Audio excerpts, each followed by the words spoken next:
যতদিন পর্যন্ত অন্তর্বর্তী সরকার একটি সুষ্ঠু নির্বাচনের আয়োজন করতে না পারবে ততদিন পর্যন্ত বিএনপি সময় দেবে, এমনটাই জানিয়েছেন দলটির মহাসচিব মির্জা ফখরুল ইসলাম আলমগীর। রাজধানী ইঞ্জিনিয়ারিং ইনস্টিটিউটকে শিক্ষক দিবসের সমাবেশে কথা বলেন তিনি। বিএনপি সুষ্ঠু এবং উদারপন্থী গণতন্ত্র প্রতিষ্ঠা করতে চায় জানিয়ে দলের মহাসচিব আরও বলেন, দেশে মৌলবাদ জঙ্গিবাদ দেখতে চায় না বিএনপি। এ সময় দেশের শিক্ষার গুণগত মান উন্নয়নে শিক্ষকদের আরও যোগ্য হয়ে ওঠার পরামর্শ দেন তিনি। যারা আন্দোলন করেছে তারাই তাকে আমরা সবাই মিলেই এই সরকারকে আমরা দায়িত্ব দিয়েছি দেশকে সঠিক দিকে নিয়ে যাওয়ার জন্য।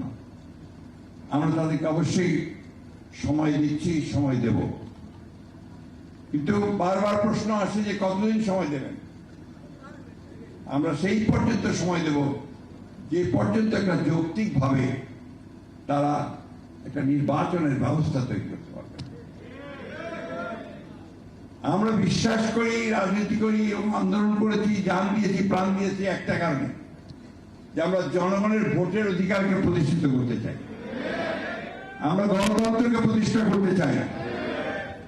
আমরা কোনো রাজনীতিকরণের রাজনীতি বিশ্বাস করি না।